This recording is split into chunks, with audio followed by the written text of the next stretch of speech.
There should be a campaign against whiteboards.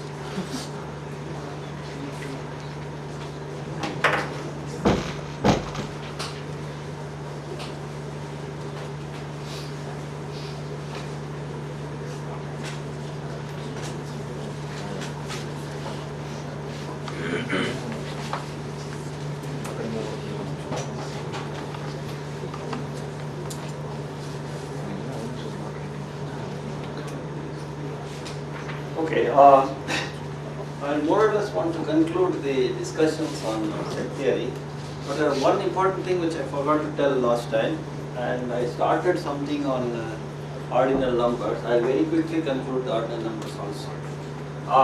One of the theorems we had was the well-ordering theorem.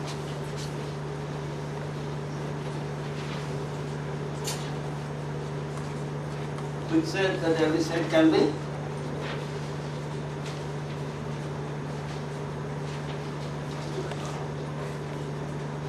and then we had lots of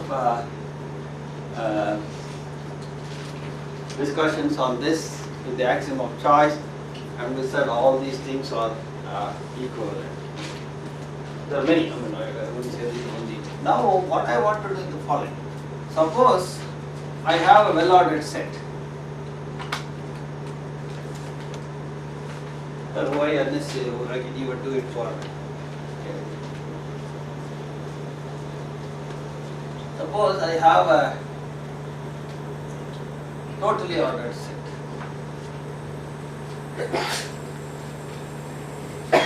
Okay. So if I can do it for totally ordered set, I can definitely do it for well-ordered set, because every well-ordered set is a totally ordered set. So suppose I have a totally ordered set, then take any A belonging to T. Then look at all those T's in T so that T is less than. What does this mean? T related to A, but T is not equal to A. So if you want to write it properly in that notation, T less than or equal to A, T not equal to A. The relation is the symbol. So all those which are different from A and related to A. So essentially all those who appear, who precede A, all those elements of T which precede A. This is called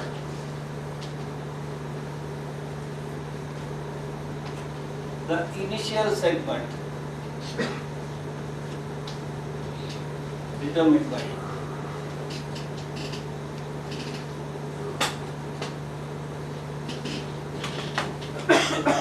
This is called the initial segment determined by A. This depends on the order, because the definition of IA uses the order that is there. So you have to work in that totally ordered set. This is called the initial segment determined by A. In particular, we'll work with, to start with, in particular we can do this for a well-ordered set.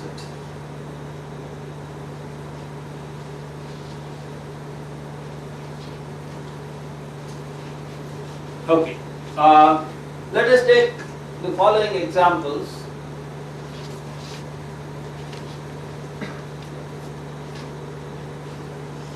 Let's look at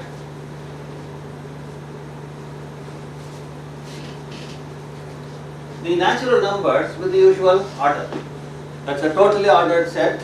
That is also a well-ordered set. Every non-empty set of the smallest positivity. Okay. Now, if you take A to be 1, what is the initial segment determined by 1? Null set. And what is the initial segment determined by 2? In general, the initial segment determined by K is 1, 2, 3 up to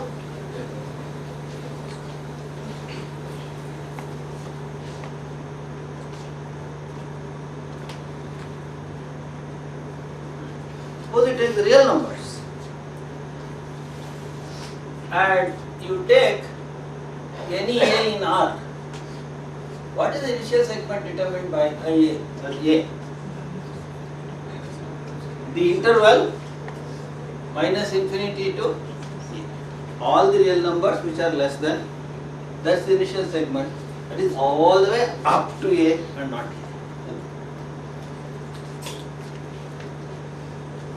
So that is just the illustrated definition. That is what is meant by.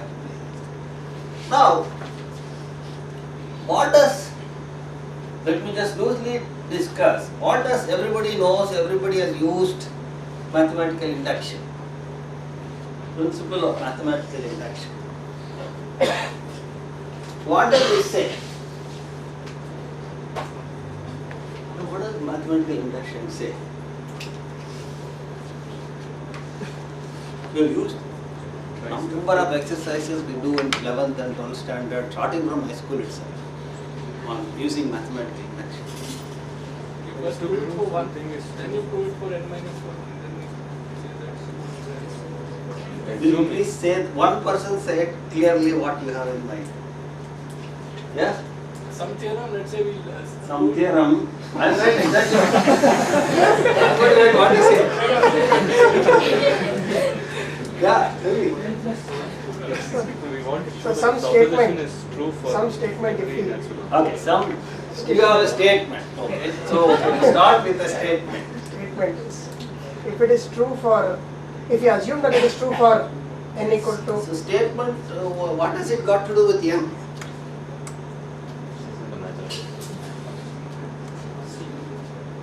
So we have a sequence of statements. Depends on if the n. nth statement So we have statement Pn or Sn for every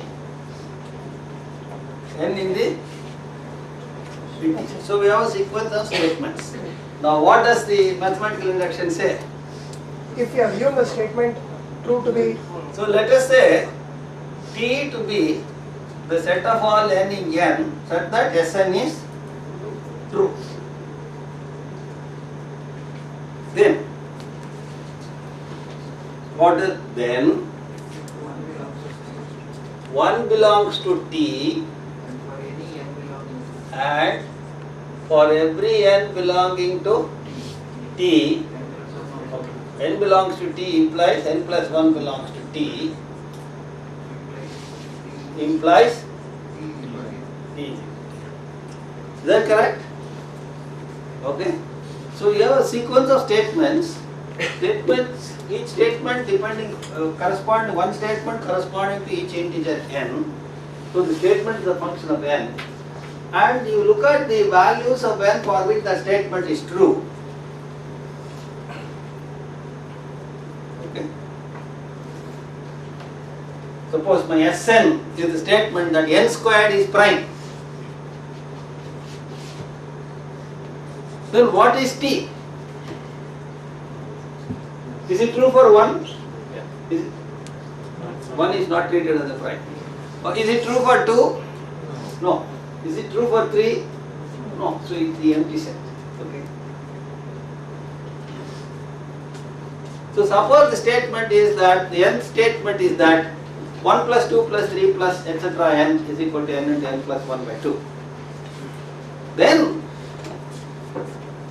that statement, how we prove in the colleges is that the sum of the first n integers is n into n plus 1 by 2. It is true for n equal to 1. Whenever it is true for n, it is also true for n plus 1. And therefore, the set of values for which it is true in all n, so that identity is valid for all n. So, the mathematical induction, which we are very familiar with, states this. I have a sequence of statements Sn, which is given for each n. If the values of n for which this is true is called the truth set T for that statement Sn, then whenever 1 belongs to T and n belongs to T implies n plus 1 belongs to T, then T must be all of them. This is what the world famous mathematical induction is. I think everybody knows this. Everybody knows how to use it. Now, if you look at what does 1 belong to T really mean? S1 is true. Huh? S1 is true. S1 is true. can I write it like this?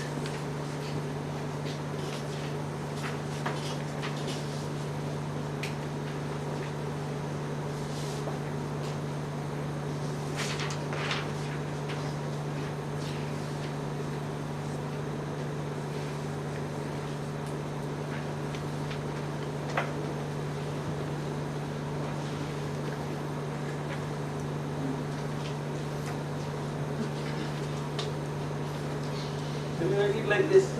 Yeah, one belongs to T. Huh? One belongs to T and this. That one belongs to T is creating problem. Okay. Incidentally, what does this look like for us in our IN? So IN belongs to T. So IN belongs to T implies this should have been implies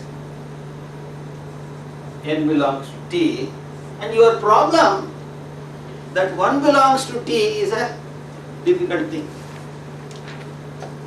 Okay?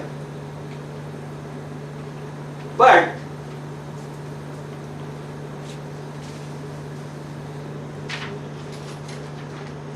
that's not a problem now. Because what is I1? I1 is empty. Empty set certainly belongs to T, and therefore one belongs to T. So let's put it that way. Okay? So the mathematical induction I will state as follows now. IN belongs to T implies N belongs to T, implies this statement implies T. That is what the mathematical step. The initial segment for every N, if it belongs to T, it forces the fellow who determines the initial segment is also there. Then all integers are there. The general now you have now written it in a language where you can generalize. The generalization of this is called the transfinite induction. Okay? So now we will say what is known as the transfinite induction.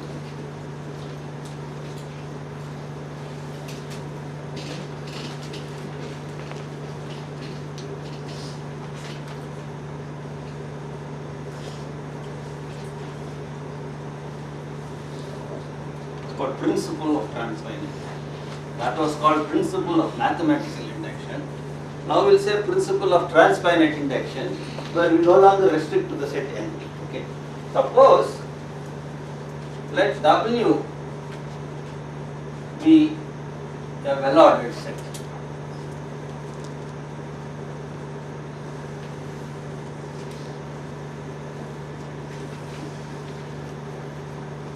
A belonging to W such that for A belongs to A, IA belongs to A belongs to W, IA belongs to A, implies A belongs to C. Okay? If this implies like that. Oh, I already did that. If A belongs to W and the initial segment belongs to A, implies the fellow determining the initial segment also belongs to A. If N belongs to N, if N belongs to N, if the initial segment determined by N also belongs to A, implies that fellow belongs to N. This is what mathematical induction said. A is equal to. That's exactly what I am doing now. If the initial segment determined by an element, if it is in A, it forces that element also to be in A, then A must be equal to W. That is what the transfinite induction. Applied to special case when W is N is the mathematical induction. When W equal to N,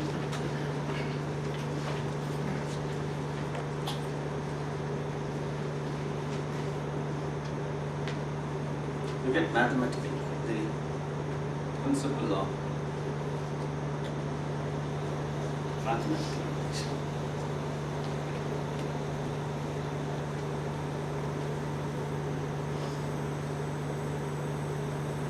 what this roughly says is, in the mathematical induction case, it says you make discrete steps. If you reach one place, you are allowed to go to the next place, then you can go to all the places. This is that story of how to make $1 million. If you know how to make $1,000, then you know how to make million. Therefore, do it again, you get 1,000. You go to 1,000, from 1,000 you make another 1,000, from 1,000 you make another 1,000, you go on doing it 1,000 times, you will reach million. It's exactly the same story. You can go to one place from there. So in other words, the child learns to make that first step. He just learns to walk. It can go anywhere if she wants, he or she wants. So that's what the principle of. Now, if you grant the well-ordering theorem, that can be proved. Well, but let me. The fact that it's a well-ordered set. Let me see what I use. Let's give the so-called proof. Okay. Suppose it is not the standard trick. We want to show that A is equal to W, and we say suppose A is not equal to W. A is not equal to W, then the A complement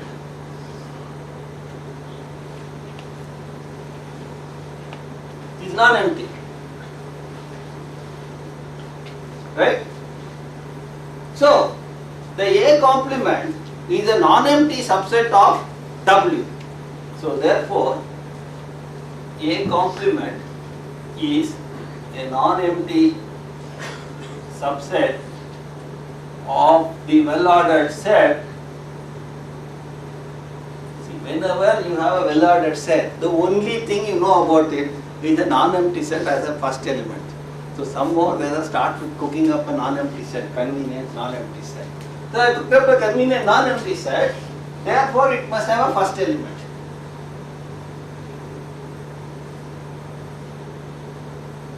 As the first element, because whenever first element exists, it is unique. As the first element, say F. Okay. So where is this F? It is in W, it is in A complement. So F belongs to. So the contradiction that we will arrive at is, we will show that F belongs to A. And that is automatically a contradiction because it cannot be in both places. Okay. So the moment you have an element which belongs to W, you can always construct its initial segment. Consider the initial segment of.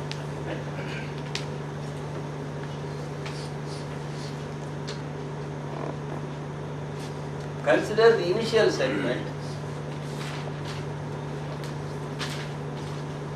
determined by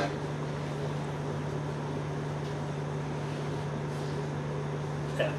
What is that? That must be in A. I have in the set of all x in W, so that x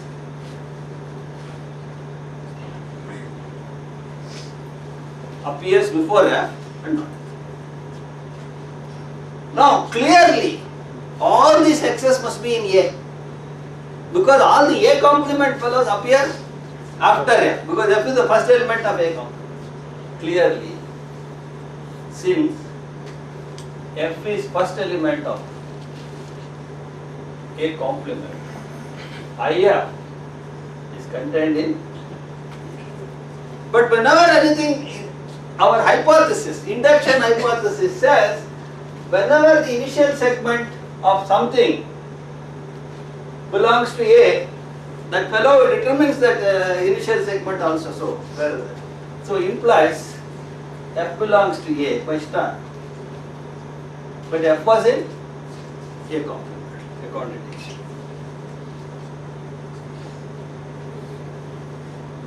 Because,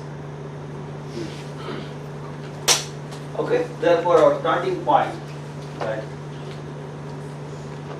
A not equal to B is false and hence A.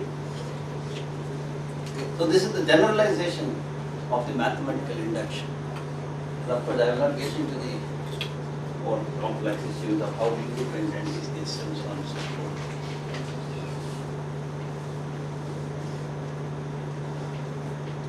Okay, that's one thing which I wanted to say. So the mathematical induction principle is only a special case of the transfinite induction, where you have a particular well-ordered set and a particular order. Okay, the particular set name is n and a particular order name is less than or equal to n. The more general version is this. Unfortunately, we cannot apply to the real numbers with the usual order, because the real numbers with the usual order is not a well-ordered set. Right. All the reminders, remaining things, very quickly, as I said last time, about ordinal numbers. So we said that suppose I have, let me call this a totally ordered set.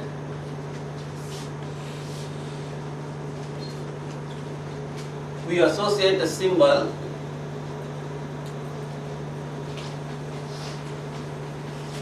or A and called it the order type. Just like with each set, you associate a cardinal number, which is a symbol basically, it's an abstract coding associated with that set. Similarly, we associate a label with each totally ordered set, we call it the order type of A. And as in sets, when two sets are equivalent, we associated the same cardinal number. So we have to say what is meant by two totally ordered sets are equivalent. So if A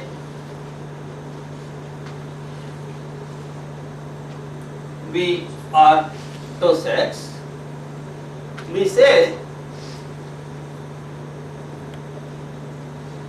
it is equivalent to this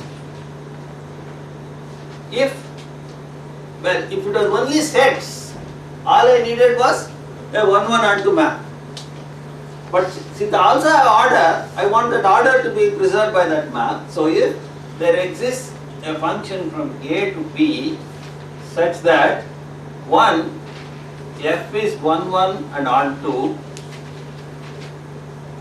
this guarantees the fact that everything here can be coded as a something here, and when you do the coding, the order is maintained. That is, if A1 precedes A2 in this order, then the coded versions will also maintain the same order in the coded version. FA1 will precede FA2 in the B order.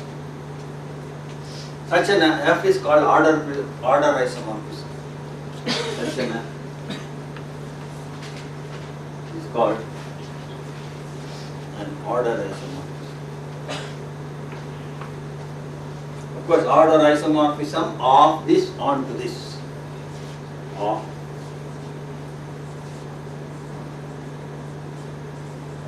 this. So that is the equivalence between totally ordered sets. So if two totally ordered sets are equivalent, we assign the same symbol. Just like the same cardinality is assigned with two equivalent sets, with two equivalent totally ordered sets. So if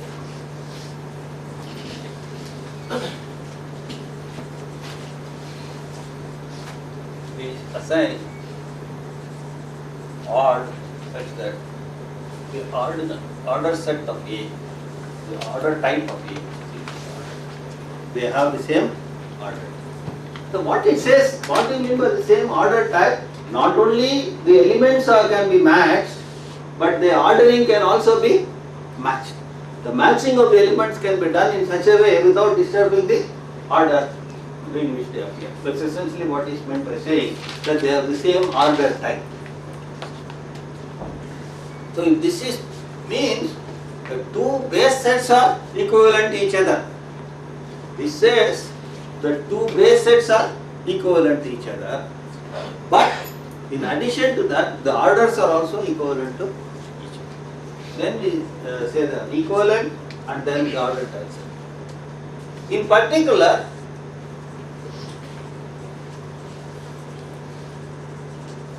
if A is a well-ordered set, we call the order type of A as an ordinal number.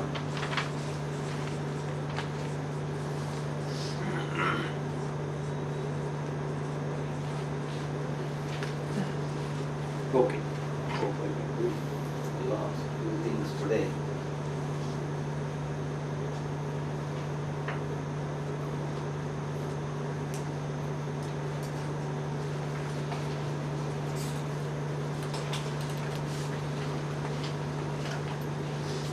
Okay, if two well-ordered sets, if I have two well-ordered sets, they are also two totally ordered sets. So they will have the same order type if they are order isomorphic. Okay. So two well-ordered sets which are order isomorphic will define the same ordinal number. Just like two sets which are equivalent to each other define the same cardinal number, two well-ordered sets which are equivalent to each other will define the same ordinal number. Right. Then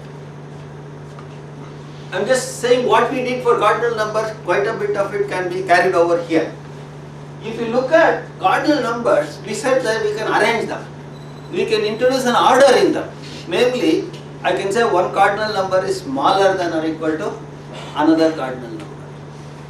How do I do that? There, I say that cardinal number determined by A is smaller than the cardinal number determined by B if there is a 1-1 mapping from A to B. But now what do I mean by an ordinal number being smaller than the ordinal number? This.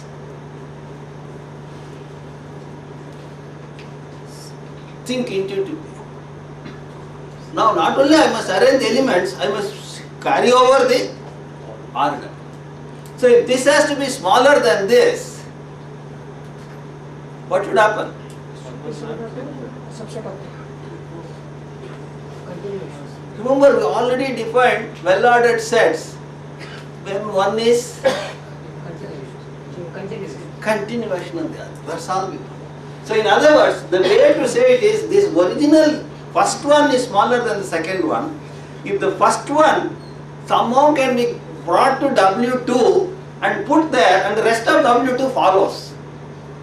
So in other words, the rest of W2 follows means the W1 must come as an initial segment of the second. So what it says therefore is the cardinal number determined by W1 will be smaller than the cardinal number determined by W2 if W1 can be mapped to an initial segment of W2 and then W2 takes up further. That's the notion of that. So we let A and B be any two ordinal numbers.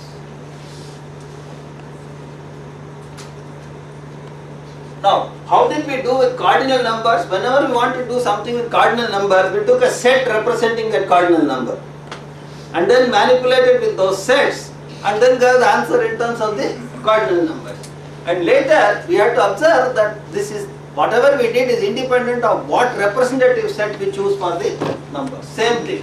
If you start with an ordinal number, a representative for this will be a well-ordered set. A representative for this will be a well-ordered set. So let WA and WB be well-ordered sets such that the order type of WA is A and the order type of WB is B. That is, the ordinal number determined by WA is A, the ordinal number determined by WB is B. We say A is less than B if WA is equivalent to, what shall I write?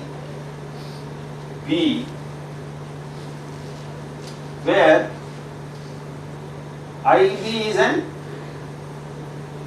initial segment. For some B, there is an initial segment corresponding on W. this is that. What should I say? It should not be same B. Some I T. T belongs to.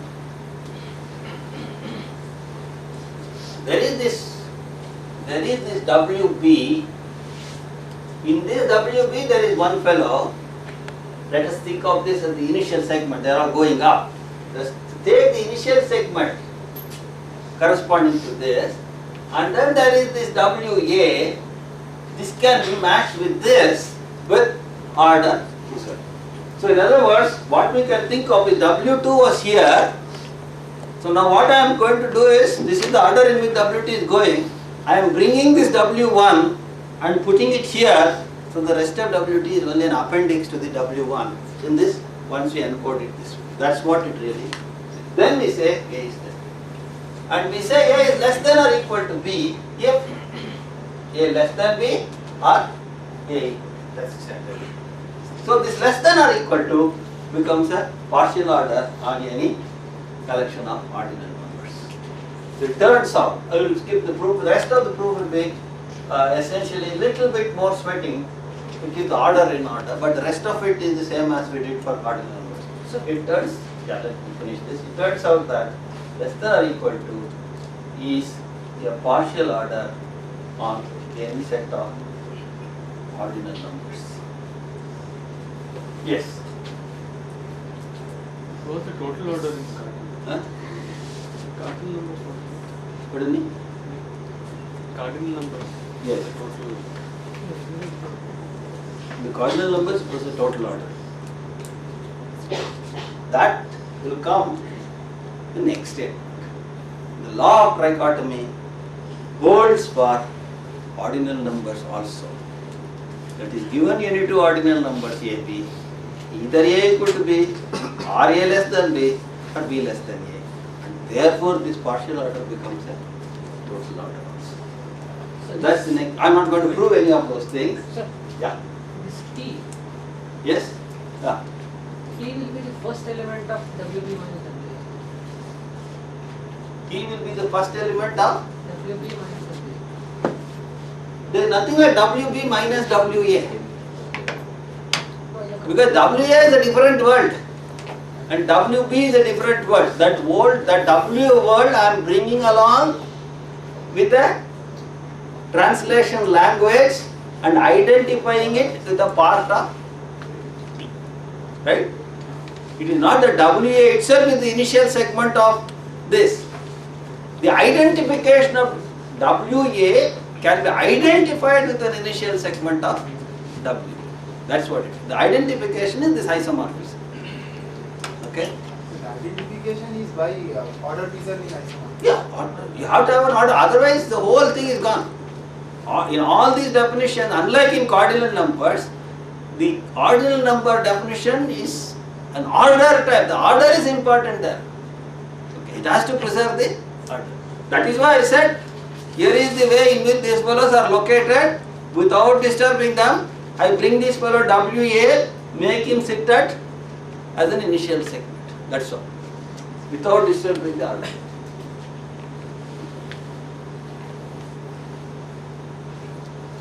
Okay, so this is the first property. It turns out that this is a partial order. I am not going to prove, but these things are now easy to verify. And the Schroeder-Bernstein type theorem.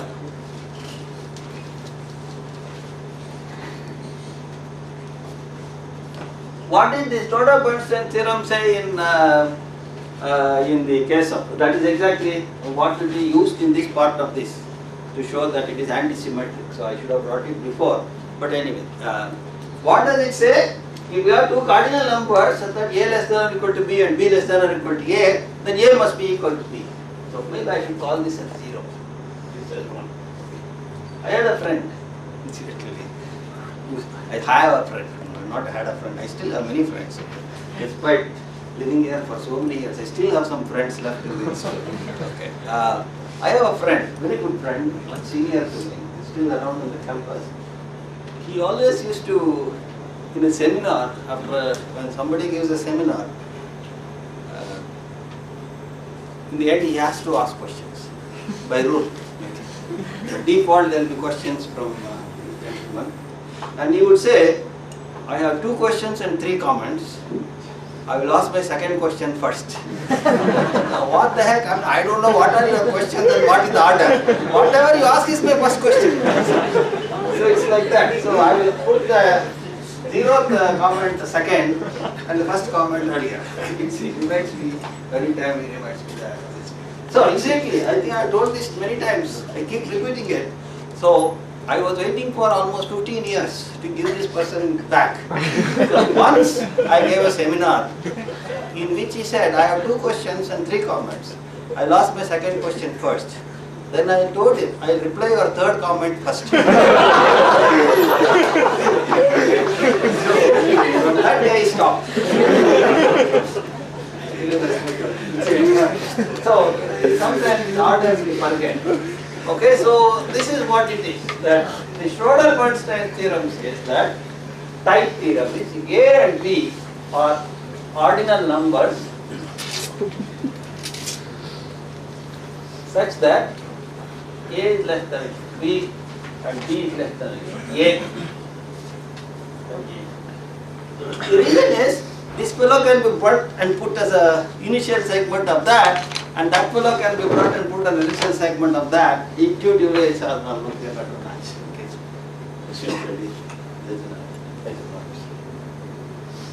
Okay, okay, the important thing is the law of trichotomy holds. So I am not going to prove it for ordinal numbers. What does that mean? That is the pen visible there? Are you able to see the pen? What is written on the board? Change the pencil. This law is very worse. Don't blame me. That is, if A and B are ordinal numbers,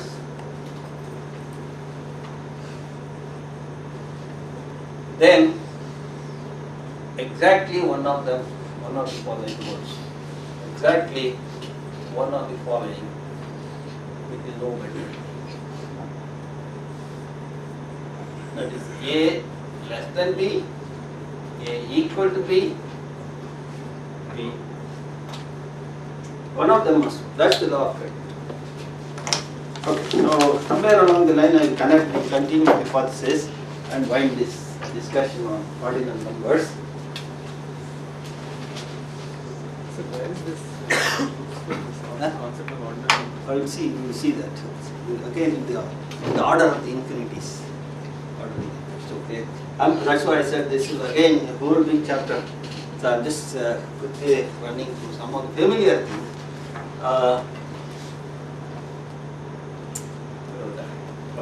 So suppose A is a cardinal number, A is an ordinal number.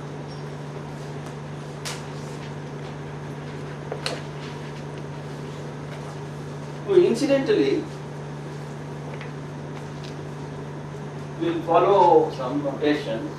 I think I said that. Take the empty set. That's a well-ordered set. There is nothing to order there. Okay. So it has an ordinal number associated with it. We will give the same symbol as 0. And similarly, if you have the set 1, 2 up to n, and you have the less than or equal to, this is a well-ordered set. And it has an ordinal number associated with it, we will denote it by n. Same symbol. And suppose you have the integers, it has an ordinal number associated with it. We are not going to assign aleph naught because there is a confusion there. So we give a different name for that. Omega is the standard notation. Okay? So n just as a set has something associated with it, namely the cardinality aleph naught. But n with the usual order has something else associated with it called the ordinal number omega.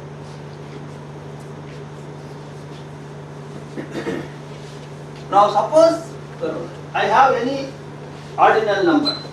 Okay. Now look at incidentally.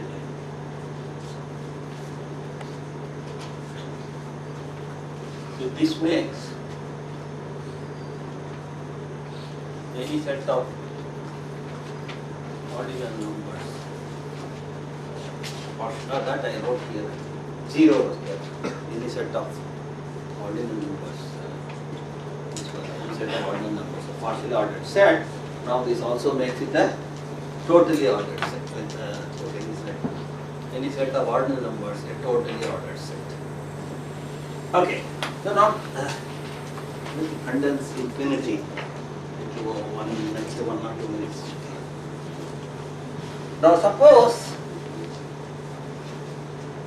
I look at all those ordinal numbers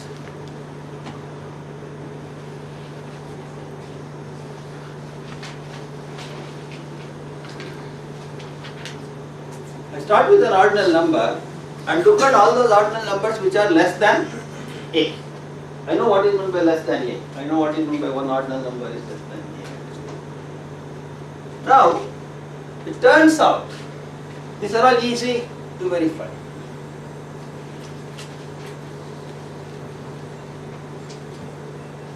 With a well-ordered set. If you take only these ordinal numbers which are less than a and use the ordinal number less than or equal to relation, then that becomes a well-ordered set. Now the moment you have a well-ordered set, you have an ordinal number associated with it. So what is this? So there is an ordinal number associated with this.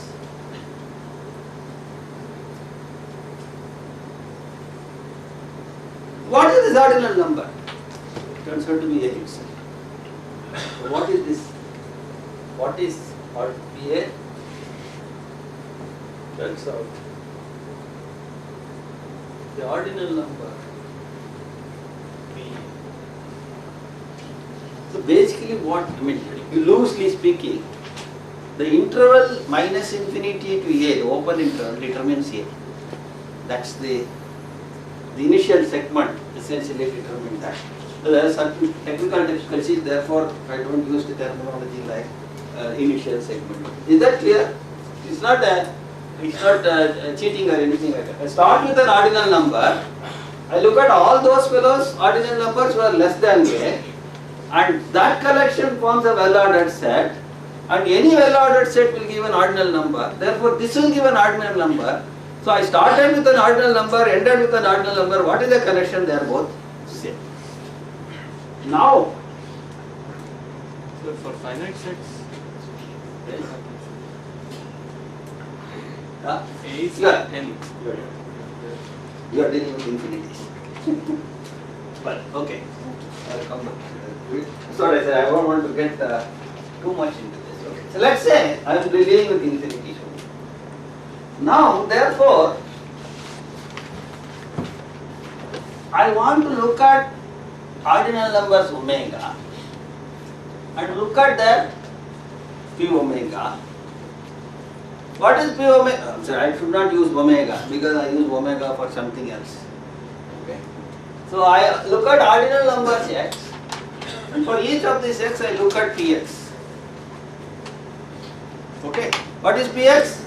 The set of all ordinal numbers which are less than. So start with any ordinal number, look at px. Now, as a set, px is a set now, right? As a set, px may be finite, px may even be empty, px may be finite, px may be countably infinite, px may be uncountably infinite. So, look at all ordinal numbers x for which px, I already defined px, is an uncountable set.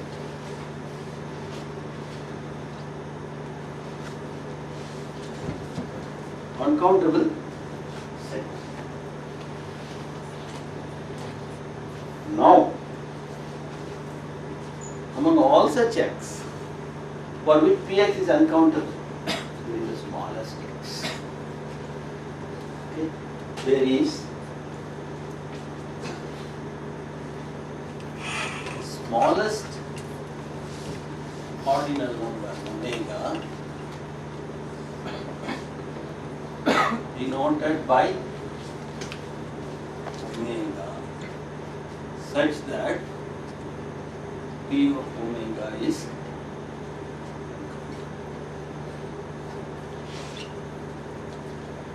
P of omega is uncountable. There will be many ordinal numbers for which Px may be uncountable. Among all those ordinal numbers, there is one fellow who is smallest. So I am looking at the smallest ordinal number for which Px is uncountable. Since Px is P omega is uncountable, I call that particular x as. So since P omega is an uncountable set, it has some cardinality. I denote it by aleph. That is the next order of infinity. So this starts ordering infinities. Okay? That is the next order of infinity. Because everything else is not countable means it has to be countably defined. That's over. Among the uncountable things, this fellow is the smallest in sense. That is aleph 1. Next order of infinity. And what the continuum hypothesis says is connect. This must be C.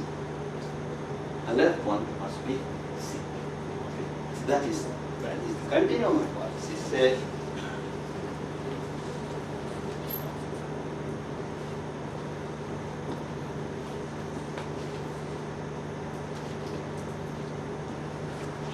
this is a hypothesis. Actually, I don't know. This afternoon we had a discussion in the department about Kolmogorov's complexity and all. Again, there are lots of hypotheses there floating around. Nobody knows which is a theorem, which is a hypothesis. This is a hypothesis. Right. The famous Church-Curie hypothesis was one of the points of discussion. It is still a hypothesis. Nobody has proved it. So if Px were to be defined with ordinals replaced with cardinals, Yes. Px is defined as ordinals replaced by cardinals. What happens? then do we have an uncountable Do we have what? set of cardinals, ordinal numbers? Do we have an uncountable set of cardinal Here numbers? we are saying there is an uncountable set of ordinal numbers. There is a set which is uncountable and which defines an ordinal number. It has an order on it, and with that order it defines an ordinal number. And the number of elements in it are uncountable. The number of elements in P omega is uncountable. Yes. But do you have, if now ordinal were replaced by cardinal, What will be your statement? What is your question first? Tell me. What is the statement you want to make? no, I'm asking whether does there exist an uncountable set like this? Yes. If ordinals were replaced by cardinals. I don't understand your question. Look at all cardinal sets for which what is Px now? All cardinal numbers less than some x. Less than x is an uncountable set. That's- You are assuming by that statement there are uncountable number of cardinal numbers. No, I'm asking whether Is it possible? So I can't even start there. See, to make that statement that you are saying that I am going to look at Px such that x is a cardinal number, y is a cardinal number and y less than x. and you want to know whether Px can be uncountable. Tell me. You have to combine this, that, everything together. That is why you have to order infinities. That is where this next level of omega 1. See, the problem that happens is, some of the orders, either the order brings about an ordering of the continuum in some sense, to start with, or you have to order first the countable sets. You keep going back and again you get Aleph naught, Aleph 1, Aleph 2, Aleph 3 only, which is again 1, 2, 3, 4, 5, 6 in some, the infinities are being ordered again in a discrete manner. So therefore there is some perhaps defect in our thinking. The defect in our thinking is because of the Not able to produce. religious, as Kronecker said, God gave us the integers. They are holy, we can work only with them. We are not able to think beyond the integer. Anything that we make is from what we had. And we had only integers. And somehow or the other, that experience with integers will keep coming back to us again and again and again. And I always keep telling to many times to students is that you break away your clutches from these integers, then perhaps you will produce something profoundly new mathematics. Okay, that's the problem. We are stuck with integers for some reason from ever since. See, that's why even today, somebody is high school, they say somebody is good in maths. He's intelligent. What do they mean by good in maths? He can manipulate the integers. What's the great thing about it? Somehow or the other we give so much importance to mathematics. No, give importance to mathematics, but don't give too much importance to integers. Okay. Somehow or the other, by mathematics I do not mean dealing with integers, I do not dealing with functions. Mathematics is a way of thinking. Unfortunately, all the ways of thinking have been motivated by integers to start with.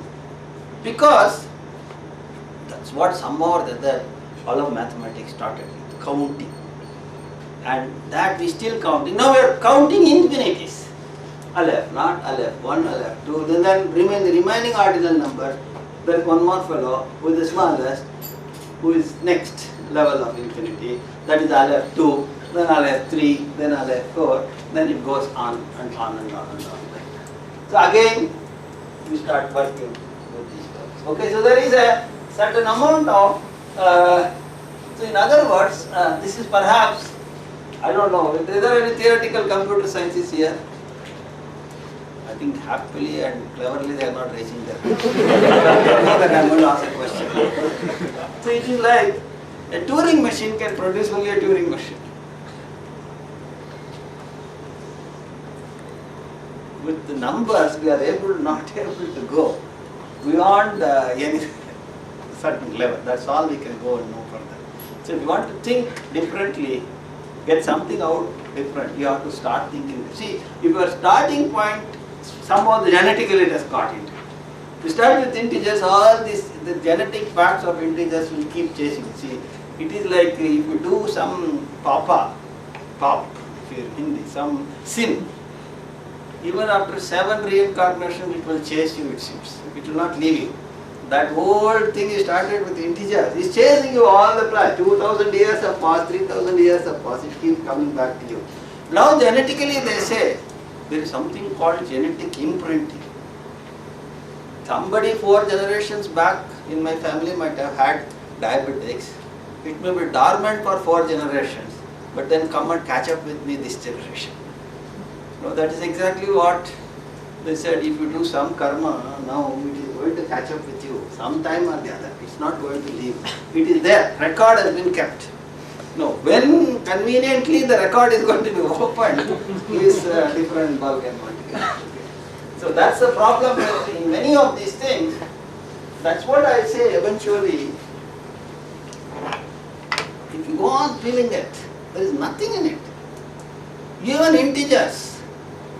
What is so great about integers? If you had 1, you could construct 2, you could construct 3, you could construct 4, there is only 1. So somebody said, Kronecker is wrong. God did not give us integers. God gave us 1. The rest of it is all man's work.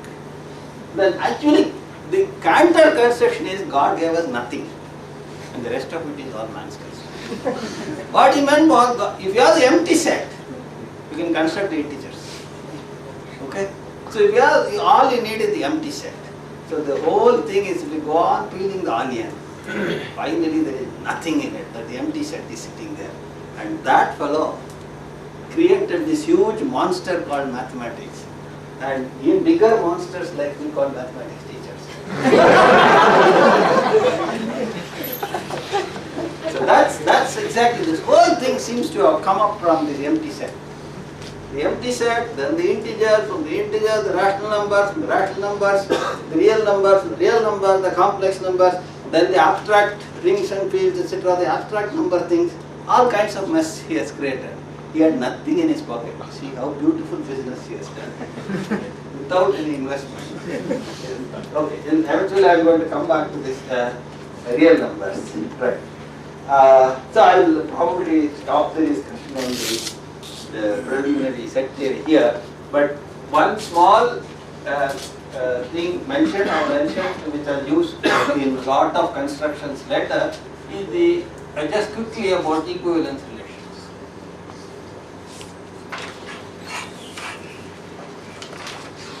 Once we dispose this off, we will be really ready to start the real number system.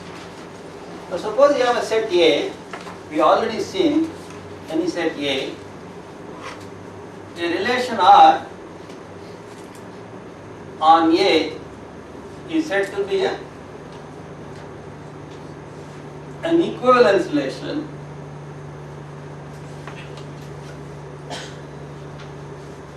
if what? It is reflexive, every member is related to himself, it is symmetric, A is related to B, if and only if B is related to A, and it is transitive. A is related to B and B is related to C, implies A is related to C. Then we call it as an equivalent relation.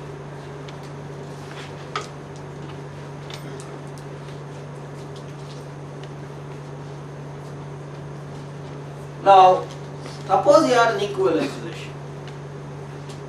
So suppose we will from now on denote any equivalence relation by this symbol.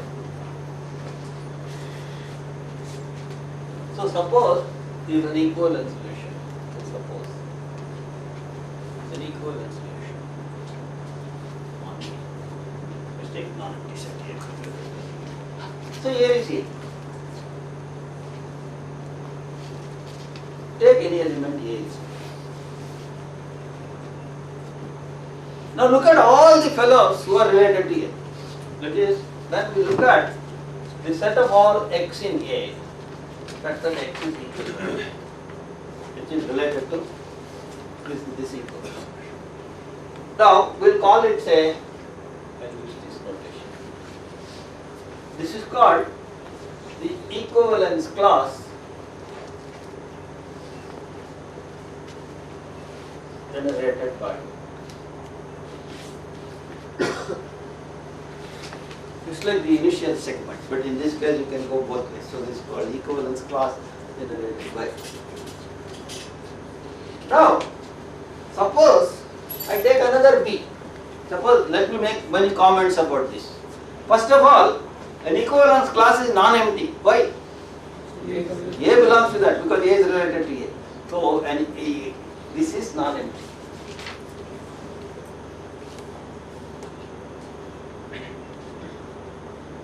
Because A belongs to. Suppose B belongs to A. So here is some lot of fellows collected around A. They are all the relatives of A. Now suppose I collect one fellow from there and then look at the equivalence relation, equivalence class generated by B. Well, because this is an airborne disease which passes off from one to the other, if somebody is related to A and since B is related to A, somebody is also related to B. So the equivalence class generated by B will be equal to A. This simply by transitivity it follows. Okay. So if you take somebody so in other words, what happens is, if I take this box and I have all the fellows put inside now, this box I have labeled as A. You could use some other label, then we take another fellow from that box and put that as the label. Okay, that doesn't matter. The label doesn't matter. Any one of the fellows in the box can be chosen as the label. So when I say consider an equivalence class A, I can think of it as an equivalence class generated by A or anybody else in that equivalence class. That is the second. The third important property is, suppose I have two equivalence classes.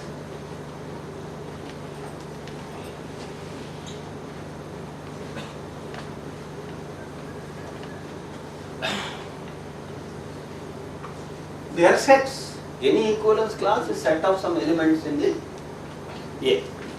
Now when I have two sets, either they can be standing apart without talking to each other, nothing in common, or completely in common, or somewhere in between. Something in common, something not in common. Now what happens is this middle thing cannot happen. Either they are total strangers or total friends. Then either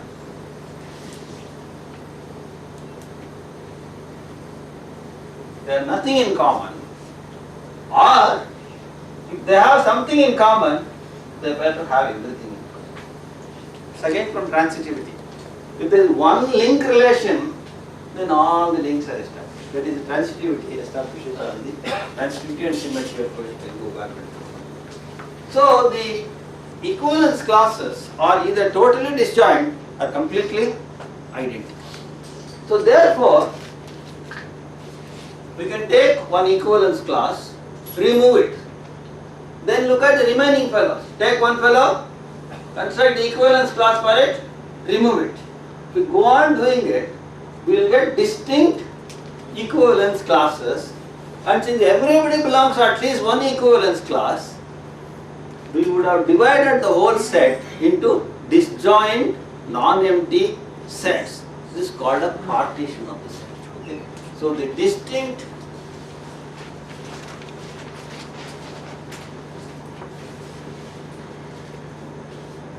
collection of all distinct equivalence classes give us a partition set.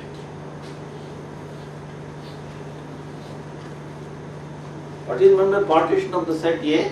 Divided into a number of non-empty pieces, non-empty disjoint pieces. I have some property, I want to partition it. I can't give the same house to two fellows, they will start fighting. So there cannot be anything common, different fellows get different things. So they have a partition. Okay? And I can't say that I will give somebody empty, that fellow will come and shoot me. Everybody has to get something.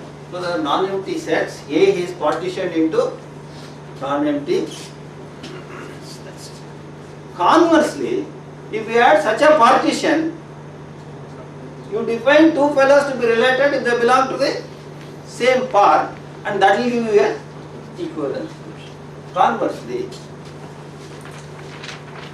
if A equal to union alpha belonging to some index set A alpha is a partition,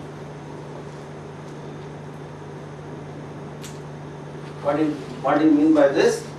These fellows are disjoint, they are all subsets of A, and their union, so they are disjoint sets, they are all subsets of A, together they make up A. That is what is meant by a partition. Then define, and then define A related to B, depend on A, there exists an alpha such that A, B belong to A. They both belong to the same part. Then this is an equivalence.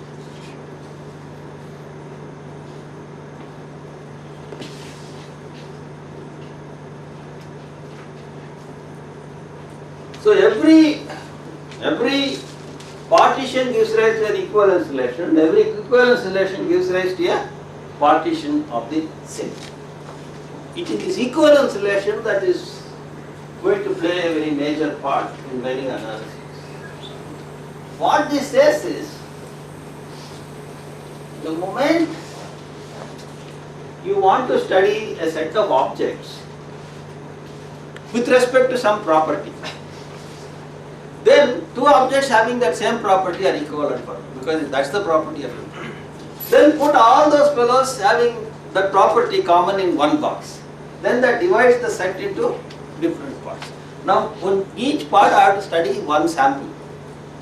Now, who is the simplest sample in each equivalence class?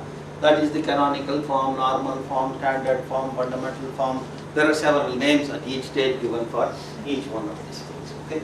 So the diagonal form matrices, the Jordan forms, the Smith canonical forms. From matrices itself there are so many ways, because from the context of different properties, different equivalence classes are defined. Okay, Row-Redis form, Row-Redis echelon form. There is an umpty number of equivalent forms that one studies for matrices.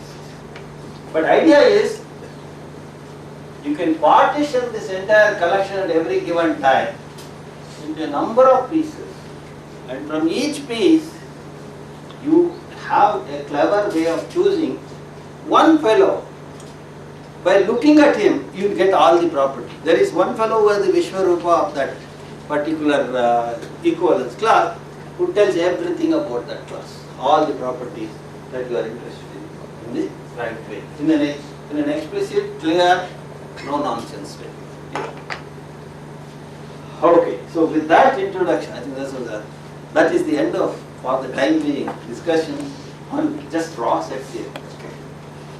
So the next I would like to get at is, I want to illustrate this idea, so that I will first look at the real numbers.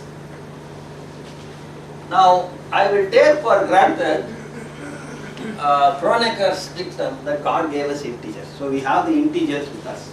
From then on we start. Maybe at a later stage I will even come and look at what are these integers, Peano's axiom, etc. etc. So to begin with, let us assume that we had the integers.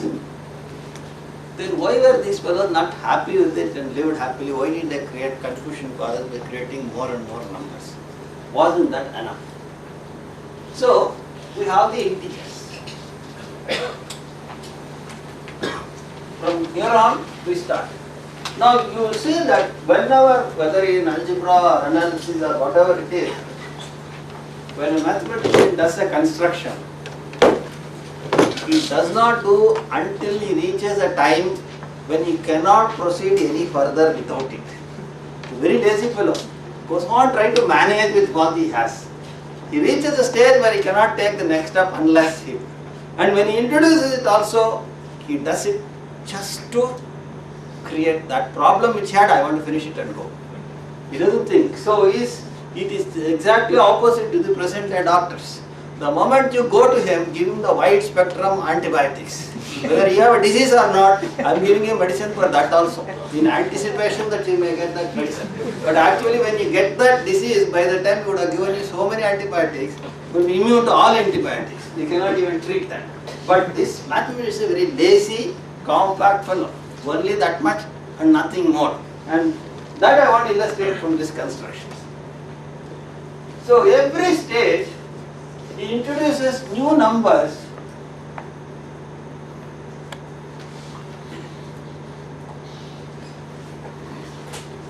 to remove some structural defect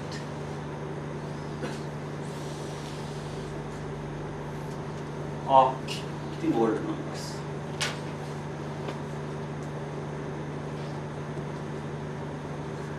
And when he does that, he doesn't lose the old numbers he has. He takes them along with him, because after all I carry my 10th standard certificate all the time with me. Though everybody knows that if I am a BA, I must have passed 10th standard. But I keep it so carefully, because in the good old days that was the only proof of age. I don't know whether it is still today. That's more important than what you know.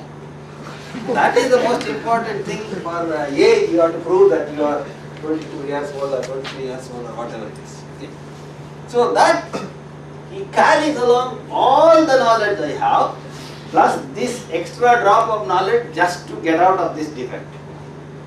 So, and he does that, therefore, and this done optimally. Whatever means, I mean just intuitively, just that much is needed to get out of that situation. Now let's look at what happened. Suppose I had integers, now I have only universe. So, you look at equations of the type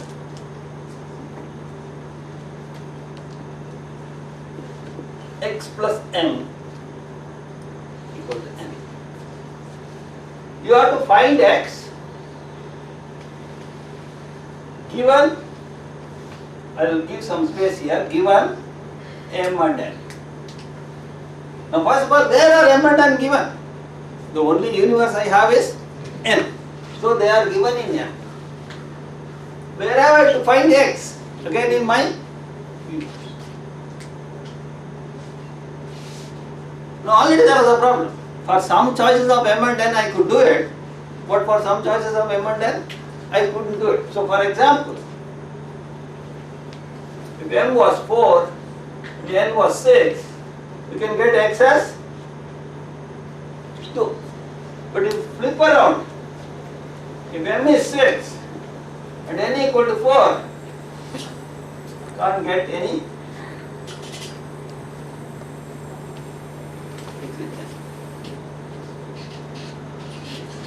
right? So already problem started. Our number system was not enough even to solve such simple problems, which were consequences of several word problems, okay, story problems, word problems, or commercial problems, etc., etc. So what do you do? What I do is, I construct a new number system where this is possible. Now how do I construct? My only guiding principle is this equation. So what I will do is, this equation itself is a number. Remember, with each set I associated a symbol and called it cardinal number. So I will associate with each equation a symbol and call it a number. Now, before I do that, I don't have to write the equation all the time. What are the important things in this equation? The coefficients. What are the two coefficients? This is not very sum, it is 1, m and n. So the equation we can store it as m comma n. M is the fellow is appearing on the left hand side, n is the fellow is appearing on the right hand side. So we will now, from now on, already code that equation as mn. Okay? But however, and think of it as a number. Before we do that, we should remember both give us the same number, at least even in the where we can solve. Therefore, I must treat this and this as same, as equivalent. So I must treat two mn's as equivalent. When? I have to write it purely in terms of the language of n's. The sum of this is mn. This is m prime, m prime, n prime. M plus n prime must be equal to m prime. The sum of the middles equal to the sum of the extremes. Some of the old language in which they would write would be the sum of the middles must be equal to the sum of the extremes. Okay. So now with that in mind, we create a new system called Z, which is the collection of all. Okay, let me first write that. Mn is said to be equivalent to m prime n prime if m plus n prime is equal to m prime. So this is all well defined. M is a integer, a natural number, n is a natural number, m prime is a natural number, n prime is a natural number, sum of natural numbers is a natural number. So I am in the universe which I am working. All my statements are meaningful in the inverse with respect to the universe which I knew. Okay. So now I consider, look at all the distinct equivalence classes. generated. So first of all, you start with n, look at ordered pairs, so it is n cross n, pairs of integers, and then define an equivalence relation as m is equal to m prime n prime if m plus n prime equal to m prime plus n.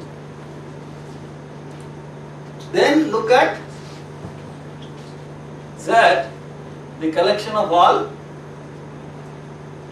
it partitions n cross n. Look at those parts. Each part is a number. Each part is labeled as a number. The collection of all distinct equivalence classes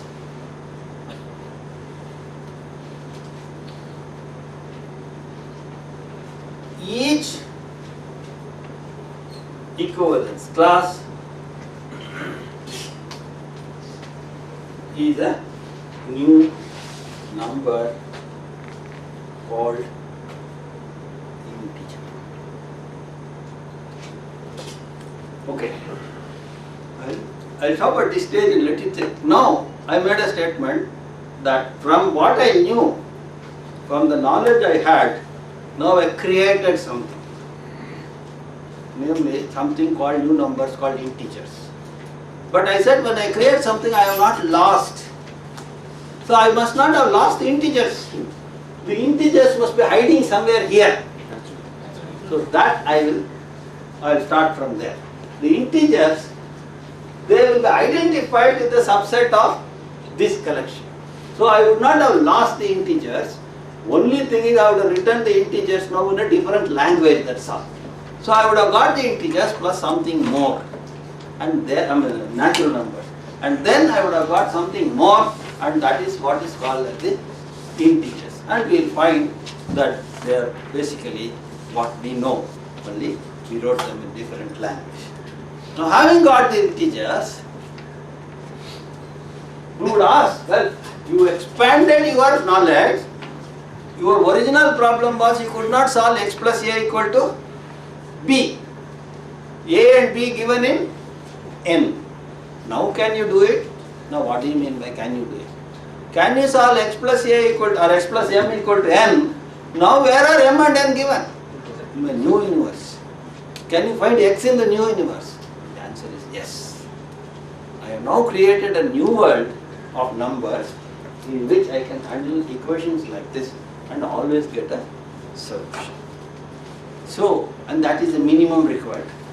You have to do this much construction. Any other construction will be isomorphic to this, etc., etc. Okay, that's somebody else may do something else, but the two can be identified with each other. Now, having done this, the next question is, can you solve Ax equal to b? Okay? Again, failure. If A and B are given in Z, Ax equal to b will create problems. Expand. How do you expand? Create new numbers. Don't lose what you had. So carry the integers along as identified there. Now, how did you go from natural numbers to the integers? When natural numbers failed, you took two copies of the integers, natural numbers, n cross n, one on the left hand side, one on the right hand side. When the integers failed, take essentially two copies of the integers, you get the rational numbers. And then again the rational numbers fail somewhere. So do you take two copies? Nothing happens. Three copies? Nothing happens. Put all the people together, nothing happens. When finite didn't work, take a sequence. And it worked. You get the real numbers. Again, that was a wonderful world. All the problems were taken care of. Then people looked at quadratic equations. X squared equal to 2. All the coefficients are real numbers, but x squared is equal to minus 1 or x squared plus 1 equal to 0. All the coefficients were real numbers, but again we did not find a solution in the real numbers. What do? Expand. What is the first attempt? Take two copies. It works. Two copies of the real numbers give you the complex numbers. So when nothing works, take 2 copies. 2 doesn't work, 3. 3 doesn't work, 4. If not, try sequence. If the sequence doesn't work, we always give up because our genetic thinking is only in terms of integers. So all constructions you will see will be eventually countable, countable, countable. At the most, we will not go beyond that because we have a genetic defect with us in our thinking. Okay, the integers with the natural numbers. But then, of course, somebody may get worried. This guy is going to go on constructing numbers for the rest of his life. He will say something doesn't squares, quadratic equations, real number didn't work, so he constructed complex number. Then he will say cubic he will bring, and it doesn't work, so complex numbers have to be extended. Then we have PhD for the rest of the next fellow will do the 4th degree, extend, next fellow will do the 5th degree. But unfortunately, Leo will put an end to all this, and he says, if you give me any polynomial equation, any degree, with all coefficients complex, there will always be a solution in complex. You don't need any more extension. All the PhD hopes were lost.